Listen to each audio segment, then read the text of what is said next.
ఓం సాయిరామ్. ఈరోజు సాయినాథుని సందేశం. ఒక అత్త తన కొత్త కోడలితో ఇలా చెబుతుంది. ఇదిగో కోడలా, నీ రూమ్లో టీవీ ఆన్లో పెట్టేశావు, బయట దర్జాగా తిరిగి వస్తూ ఉన్నావు, డబ్బులు ఊరికే వస్తాయని అనుకుంటున్నావా అని తిడుతుంది కూడా. కోడలు నిశ్శబ్దంగా టీవీ ఆఫ్ చేయడానికి వెళ్ళిపోయింది. తన భార్యకు చెడుగా అనిపించిందేమో అని భర్త వెంటనే ఆమె రూమ్లోకి వెళ్ళి ఆమెతో చెబుతాడు. అమ్మ మాటలకు నువ్వు ఏమీ అనుకోవద్దు అని. ఆమె బదులిస్తుంది, అయ్యో ఇందులో బాధపడడానికి ఏముంది, నేనేదైనా తప్పు చేస్తే మా అమ్మ కూడా నన్ను ఇలాగే తిట్టేది అని. భర్త గర్వపడుతూ అనుకుంటాడు, ఎంత గొప్ప భార్య దొరికింది నాకు అని. ఒకరోజు అత్త భోజనం చేయడం మర్చిపోయి చాలాసేపటి వరకు ఫోన్లో మాట్లాడుతూనే ఉంటుంది.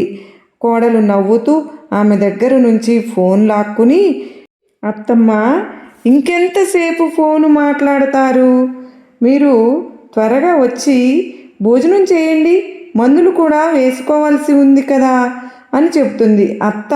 అత్త కోప్పడుతూ బదులిస్తుంది, చూడు కోడలా, నువ్వు కోడలిలాగానే ఉండు, నా అత్తవి అవ్వాలనుకోకు అని కోపంగా తిట్టి అక్కడి నుండి పంపించేస్తుంది.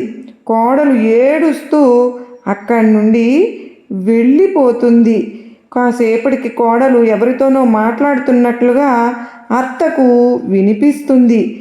ఈ కోడలు తన తల్లితో ఫోన్లో మాట్లాడుతూ, అమ్మా ఇంటికి వచ్చేటప్పుడు నువ్వు చెప్పావు అత్తను తల్లిలాగా చూసుకోమని, నేను అలాగే చూసుకుంటూ ఉన్నాను, కానీ ఆమె మాత్రం నన్ను కూతురిలాగా భావించడం లేదు అని.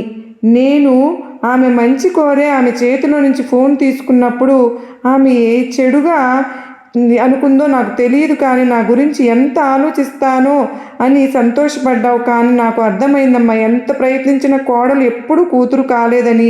2 రోజులు ప్రయత్నిస్తాను, అప్పటికి నేను తన నిర్ణయాలకే వదిలేస్తాను, నేను కూడా స్వతంత్రురాలినే అని ఫోన్ పెట్టేస్తుంది.